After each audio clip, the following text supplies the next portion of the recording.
오늘은 기뻐하고 즐거워할 것이요 라는 제목의 말씀으로 하나님의 또 은혜를 나누도록 하겠습니다. 사도행전은 사도들의 행적을 그린 글입니다. 기록한 것입니다. 이 초대교회가 주님의 명령을 어떻게 지켜내고 있고 그리고 그것을 어떻게 유지하고 있는지 한 내용이 사도행전이라는 것이죠. 이러한 관점에서 복음서를 다시 보게 되면 주님께서 이 땅 가운데 오신 일들을 기록한 것이고 하나님의 명령인 이 구원의 계획이 어떻게 완성되는가에 대해 기록한 것이 복음서가 되겠습니다. 그리고 특별히 이 누가복음과 사도행전의 저자는 동일한 누가입니다. 이 누가는 이 두 관점을 통해 하나는 사도들의 행적을 기록하였고 또 다른 관점은 예수 그리스도의 행적을 기록하게 되었습니다. 그리고 그 모든 것들을 통해 하나님의 구원의 완성이 어떻게 이루어져 가는가에 대해서 누가복음을 기록하게 되었죠. 이 오늘 본문을 통하여서 주님의 관점으로 맞춰진 이 누가복음에서 주님의 사역이 어떻게 시작되고 있는지에 대해 살펴보도록 하겠습니다. 이 주님의 일, 사역의 출발은 예수 그리스도가 아니었습니다. 시작할 때부터 예수 그리스도의 탄생과 그 위대함과 그 능력, 그 권능을 설명하는 것이 아니라 그 시작은 다름 아닌 세례 요한이 출발점이었습니다. 그리고 이 세례 요한을 성경은 큰 자라고 기록하고 있습니다. 이 주님의 사역과 행하실 일이 시작하기 이전에 세례 요한이 등장하게 되었고 이 세례 요한을 가리켜서 준비된 자라고 하기 이전에 주 앞에서 큰 자라고 성경은 기록하였습니다. 그리하여 저는 이 큰 자에 대한 의미가 더욱더 남다르게 여겨졌을 거라 여기고 이 큰 자라는 단어에 주목하게 되었습니다. 어떻게 이렇게 큰 자가 세례 요한이 될 수 있었는가? 그리고 이 큰 자는 무엇을 의미하는가에 대한 고민이 생기게 되었죠. 이 사도행전에서 시작할 때에는 예수 그리스도가 보내신 성령 하나님으로 말미암아 그 충만과 그 은혜로 말미암아 시작하게 되었는데 이 주님의 사역을 시작하는 복음서에서는 세례 요한이 등장하게 되었고 그 세례 요한을 가리켜서 큰 자라고 말씀하게 되었습니다. 그리하여 이 말씀의 처음에 지었던 제목은 주 앞에서 큰 자가 되며였습니다. 그리하여 우리 모두 주님 앞에 큰 자가 되기를 소망하고 그 큰 자는 하나님의 일을 열심히 감내하는 것으로 여겨 우리 모두 주님의 큰 일을 감당하길 바랍니다 라고 생각하여 본문을 정하고 그리고 본문에 대해서 연구하기 시작하였습니다. 그러나 이 모두가 큰 자가 되면 참 좋겠는데 이것이 정답이라고 이야기하면 그렇지 못한 사람에 대해서는 어떻게 설명할 수 있을까요? 이 모든 것이 큰 자가 정답이라면 우리의 관점에서 틀리거나 혹은 오답처럼 보여지는 사람에 대해 그리고 그러한 모습을 향하여서 우리는 어떻게 설명할 수 있을지 마음에 어려움이 생겼습니다. 그리고 꼭 큰 자가 되어야 하는가에 대한 물음도 제 안에 갖게 되었습니다.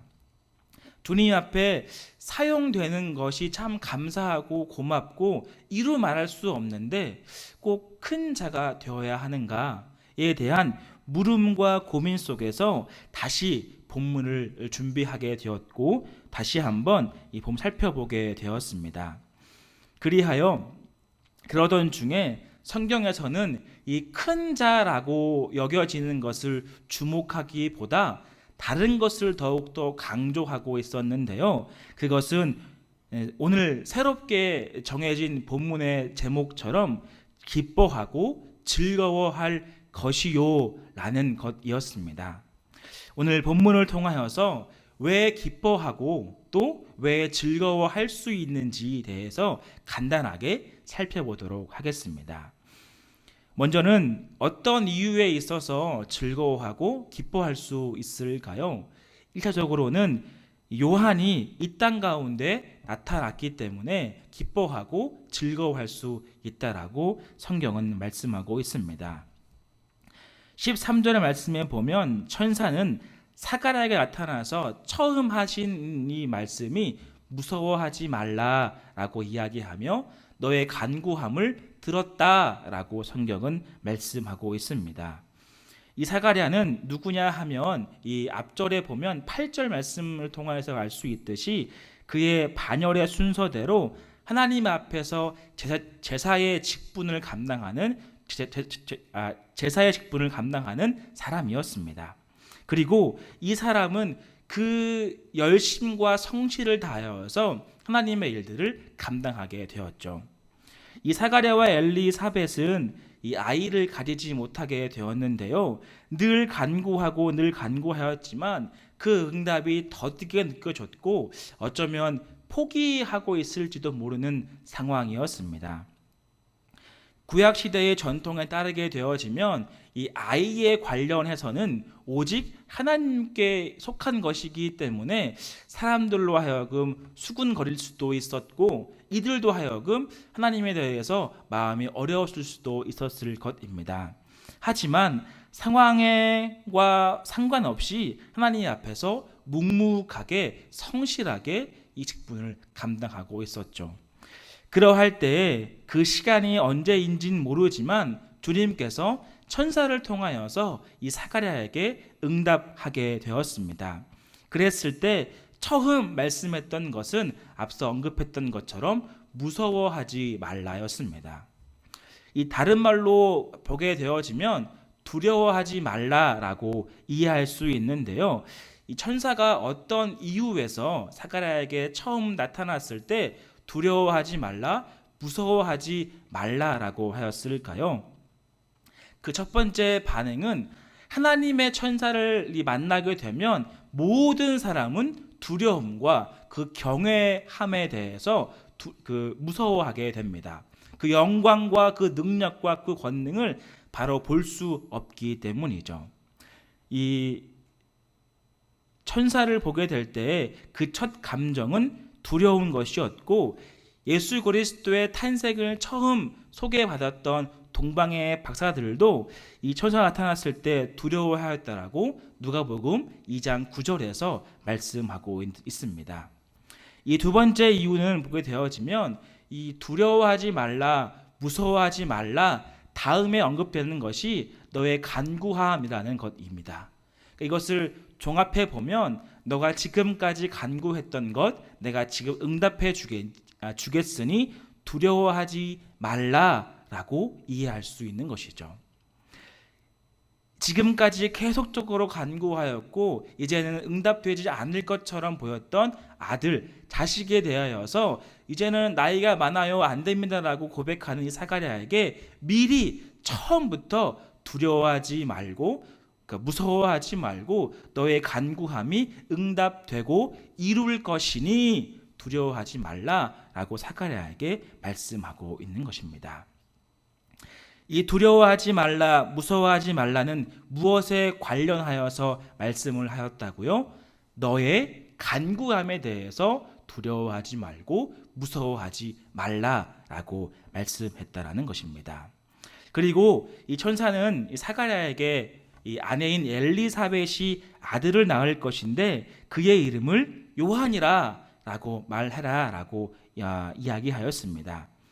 이 대체로 아이의 이름은 아버지가 정해주는 것이 관례였습니다. 구약 시대 때에 이 누가복음 1장 62절에 보게 되어지면 사람들이 요한의 이름을 무엇이라 정합니까? 라고 아버지에게 물어보았던 것을 보게 되면 알 수 있죠.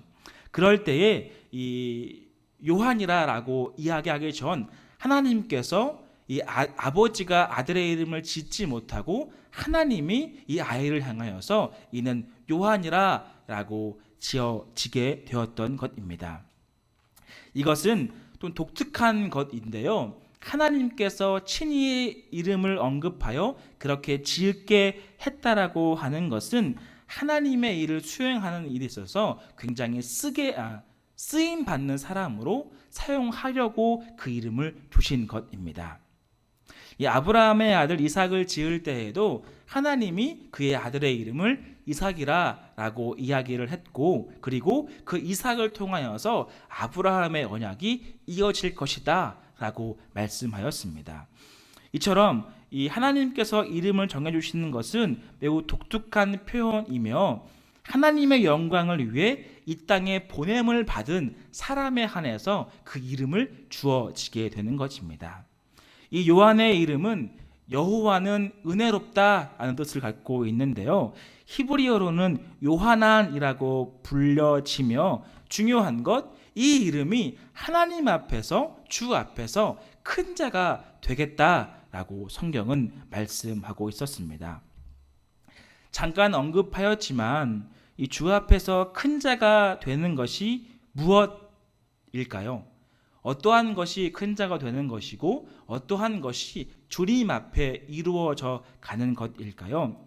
그것은 이 요한이, 세례 요한이 이 세상에서 자라며 세상에서의 큰 자가 되는 것이 아니라 주 앞에서 자라며 주님 앞에서 성장하고 자라서 그의 일들을 감당하는 자, 즉 주님 앞에서의 사람이 되기 때문에 이러한 호칭을 쓰게 되었다라는 것입니다. 그 어떠한 불협화음으로 마음을 뺏겨서 도망치거나 넘어지거나 혹은 낙심하거나 다른 길로 가는 것이 아니라 굳은 마음과 굳센 이 심정으로 주님의 일을 묵묵하게 감당할 자, 그것이 바로 주님 앞에서 큰 자, 주님 앞에서의 선 자, 주님 앞에서 자라난 사람이라고 할 수 있는 것이죠. 이 큰 자라고 하는 것은요, 히브리어를 보면 말 그대로 메가라는 단어입니다. 그러니까 메가스라는 것인데 이것을 따지고 보면 강력함이라고 해석할 수 있습니다. 그리고 이 단어를 사람에게 합쳐지면 어떻게 될까요? 강력한 자가 되는 것이죠. 그렇다면 주 앞에서 큰 자를 원어적으로 보게 되어지면 주 앞에서 강력한 자 혹은 주님의 강력한 힘을 가진 자라고 이해할 수 있습니다. 또한 이 단어를 이제 사람으로 연결되지 않고 하나님과의 연결해서 쓰게 되어지면 능력과 권능으로 해석할 수 있는데요. 하나님의 능력, 하나님의 강함이라는 단어를 결합하게 쓸 수 있습니다. 그러므로 이 큰 자라고 하는 것은 우리가 이해하듯 높고 낮음에 있는 것이 아니라 하나님 앞에서 하나님의 능력으로 말미암아 쓰임 받는 자라고 해석할 수 있습니다. 더욱이 중요한 것은 이 요한을 향하여서 요한은 큰 자다라고 완료형으로 쓰여져 있지 않습니다. 요한은 주님 앞에서 큰 자가 되어간다, 되어진다, 되며 라고 강조하고 있는 것이죠. 이것은 요한이 큰 자가 아니라 하나님의 권능과 하나님의 능력으로 요한이 하나님께서 세움받게 되는 것이고 그 세워지는 과정 속에서 하나님이 그에게 큰 일을 맡기신다라고 볼 수 있습니다. 그러므로 성경은 되며를 꼭 강조하고 있습니다. 요한이 큰 자가 아니라 요한을 사용하시는 하나님께서 요한을 들어 쓰실 때 큰 자처럼 여겨지는 것이고 그 여겨질 때가 당장 완료형이 아니라 진행형이 된다라는 것이죠. 하나님의 능력과 권능으로 말미암아 하나님께서 하나님의 방법대로 세워가는 것이 바로 주 앞에서 큰 자라는 것입니다. 그러므로 세상에서 자라는 것이 아니라 오직 주님 앞에 자라는 것이고 그 주님 앞에 자라고 연단되고 능력 있게 사용되고 바로 쓰임 받는 자가 큰 자가 된다라고 이해할 수 있습니다. 마찬가지로 우리 모두도 주님 앞에서 큰 자입니다. 하지만 큰 자이기 전에 되며를 기억하며 하나님의 권능과 강한 능력으로 그 과정들을 밟고 있는 중이라 생각해야 합니다. 그리하여 내 안에 혹은 나의 어떠한 행동과 모습과 노력으로 큰 자가 되었다라고 하는 것이 아니라 늘 부족하고 늘 연약하지만 주님의 방법으로 주님의 편에서 주님의 능력으로 우리가 점차 이루어 간다는 것을 기억해야 하는 것이죠. 이 세워짐은 세상에 말하는 가치관에 따라서 크고 또 작고 넓고 많음 그리고 성공과 실패로 나누어서 우리를 판단하지 않습니다. 우리가 이기고 승리하고 능력 있게 행하는 것을 우리가 바라보는 사회에서 말씀하고 있는 것으로 판단하지 않고 오직 하나님의 방법으로 하나님의 편에 있는 것으로 큰 자가 그리고 성공과 실패를 이해하고 있는 것이죠. 우리는 우리의 모습 속에서 발견하는 것은 더 많은 것과 눈에 보이는 것으로 말미암아 위대한 것과 조금 더 낮은 것으로 이해할 수 있습니다. 하지만 주님 앞에서의 선 자는 우리의 성공과 실패를 바라보는 것이 아니라 주님의 능력이 우리 안에 있기 때문에 주님께서 원하시는 길을 걸어가고 그때마다 혹은 넘어지고 아파하고 때로는 승리하고 이길 수 있지만 그 모든 길을 통하여서 하나님께서는 우리를 향하여서 그 능력과 권능으로 세워진다라고 말씀하고 있습니다. 이렇게 되어지면 어떠한 환경이 다가와도 우리는 어떻게 할 수 있나요? 기뻐하고 즐거워할 수 있는 것이고 우리의 간구함을 들으시는 주님께서 우리에게 찾아오셔서 내가 너와 함께하여 크고 비밀한 일을 밝혀 보이시며 그 능력으로 말미암아 우리가 세움을 입을 수 있게 되는 것입니다. 그러므로 주님 앞에 있는 것은 어떠한 성공과 실패를 의미하는 것이 아닌 주님의 방법으로 이루어져 가는 것을 바라보게 되는 것이죠. 자, 다시 돌아오게 되어지면 오늘의 제목이 무엇이었나요? 기뻐하고 즐거워할 것입니다. 그렇다면 이러한 이 요한의 출생과 또한 이러한 본문의 배경 속에서 어떻게 요한의 출생이 우리로 하여금 기뻐하고 즐거움이 될 수 있을까요? 그것은 16절 말씀에 기록되어 있는데요. 우리 16절 말씀을 함께 읽도록 하겠습니다. 시작. 이스라엘 자손을 주 곧 그들의 하나님께로 많이 돌아오게 하겠음이니라. 아멘. 하나님께로 많이 돌아오게끔 하기 때문에 요한의 출생이 기뻐하고 즐거워할 수 있는 것입니다. 주님은 요한을 사용하여서 믿는 사람이 더욱더 많아지게 하실 것이기 때문에 우리가 그것들을 바라보면서 기뻐하고 즐거워할 수 있는 것이죠. 그리고 이 귀한 일은 요한이 준비되어 가고 있으며 더욱이 그 열심은 엘리야의 심정을 담고 있다라고 말씀하고 있어요. 이 엘리야의 심정과 엘리야의 능력으로 백성, 하나님의 자녀들을 주님께로 이렇게 돌아가게끔 한다라는 것이죠. 엘리야의 심령과 또한 이 능력은 엄청난 능력으로 모든 사람들을 돌이키게 하는 것도 있을 것이고 회개하는 심령으로 눈물로 호소하여서 그 마음의 변화가 일으키는 것도 있을 것입니다. 이 두 가지의 능력과 호소하는 것, 주님의 마음을 변치 않고 따라가는 것이 요한의 모습이고 그것들을 바라볼 때 우리는 기뻐하고 즐거워할 수 있게 되는 것이죠. 이 구약에서의 주님께로 돌아간다라고 하는 것은 회개의 회복의 의미가 강합니다. 이 구약 시대 때에는 회복이라고 하는 것은 먼저 회개에부터가 출발점이 됩니다. 하나님은 거룩하신 분이시기 때문에 그분께 나아가기 위해서는 나의 죄가 하나도 없어야 합니다. 그럴 때 제물과 제사를 드려서 나의 죄가 사함을 받은 이후에 하나님께 나아가 다시 한번 관계를 회복하게 되는 것이죠. 이것이 구약에 말씀하고 있는 회복의 모습, 주님께로 돌아간다는 모습입니다. 신약 시대에서 돌아오는 것은 어떤 의미를 갖고 있을까요? 신약 시대에 하나님께로 돌아간다고 하는 것은 구원과 관련이 있습니다.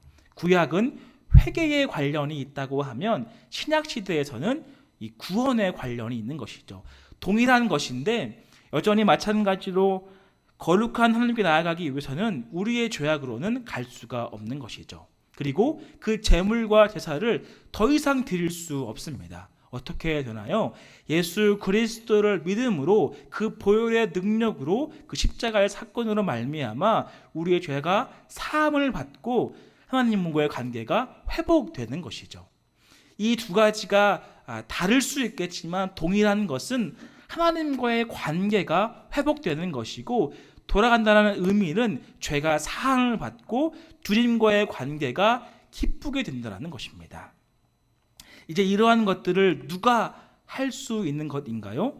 요한의 메시지를 통하여서 많은 사람들이 그 소식을 듣고 하나님께로 돌아와 먼저는 회개하고 그 이후에는 그리스도의 탄생으로 말미암아 이 놀라운 구원의 완성이 되는 것입니다. 그러므로 기뻐하고 즐거워하게 되는 것은 하나님께로 돌아가기 때문입니다. 내 처지와 상관없이 주님의 크신 능력과 권능과 은혜로 말미암아 하나님께로 돌아가게 되기 때문에 우리는 기뻐하고 즐거워할 수 있게 되는 것이죠. 이 성경은 마지막으로 기뻐하고 즐거워한다는 것에 한 단어를 수식하고 있는데요. 그것은 너도라고 하는 것입니다. 이 너도라고 하는 것은 지칭 대명사이지 않습니까? 내가 아니라 너라는 것이죠. 세례 요한이 아니라 너라는 것입니다. 우리 모두에게 이렇게 뭉뚱그려서 우리가 아니라 여러분 각 개개인마다 너도 기뻐할 것이다, 너도 즐거워할 것이다. 왜냐하면 예수 그리스도의 죄사함으로 말미암아 온전한 회복의 은혜로 구원받게 될 것이기 때문이다 라고 말씀하고 있습니다. 당시 이 누가복음에 시작되는 이 시점은 아직 예수 그리스도의 탄생 이전의 모습입니다. 말라기 선지자 이후에 약 400년 동안 암흑과 같은 이 시기를 보냈던 이스라엘 백성들에게 한 가지 희망의 소식, 소망의 소식이 있는 것은 너도 즐거워하며 기뻐하게 될 것이다 라는 것이죠. 예수 그리스도가 오셔서 이 땅의 모든 회개를 선포하시며 구원을 완성하게 될 이 놀라운 소식, 당장은 어렵고 힘들겠지만 곧 기뻐하고 즐거워하게 된다라고 말씀하고 있습니다. 사랑하는 연희교회 성도 여러분, 어떠한 상황을 어떻게 보내고 계십니까? 더디게 응답되는 것처럼 보여 포기하고 있지는 않으십니까? 주님 앞에 제가 큰 자가 되고 싶습니다 라고 발버둥 치고 계시지는 않습니까? 나의 뜻과 계획으로 말미암아 주님 응답해 주세요 라고만 간구하고 있지는 않습니까? 예수 그리스도께서 우리에게 임하셔서 먼저는 두려워하지 말라라고 말씀하시며 우리의 간구함과 주님의 뜻과 계획이 나로 말미암아 이루는 것을 기대하며 소망 중에 바라길 바랍니다. 또한 무서워하고 두려워하여서 해결되지 않는 문제로 말미암아 떨리는 마음이 있습니까? 주님께서 말씀하시는 것이죠. 너도 곧 즐거워하고 기뻐하게 될 것이다. 그리스도 예수로 말미암아 라고 말씀하고 있습니다. 이제 우리는 주님으로 말미암아 기뻐하고 즐거워할 수 있습니다. 주님으로 인하여서 두려워하지 않을 수 있습니다. 또한 예수 그리스도로 말미암아 무서워하지도 않을 수 있습니다. 왜냐하면은 너도라고 이야기를 하며 각 개개인에게 소망의 메시지, 구원의 확신, 회복의 은혜를 주실 예수 그리스도가 나와 함께 하기 때문입니다. 그러므로 너도 기뻐하고 즐거워할 것이다 라는 이 메시지를 통하여서 당면한 모든 아픔과 어려움들을 묵묵히 이겨내며 주님의 도우심과 또한 승리하심을 우리가 다 누리기를 또 소망합니다. 마지막으로 한 번 더 반복하고 말씀을 마치도록 하겠습니다. 본문의 오늘의 제목은 기뻐하고 즐거워할 것이요 입니다. 앞에는 무엇이 수식이 되어 있나요? 너도 기뻐하고 즐거워할 것입니다. 이러한 귀한 은혜와 또한 평강의 하나님이 우리의 모든 삶 속에서 역사하시기를 주님의 이름으로 간절히 축원드립니다.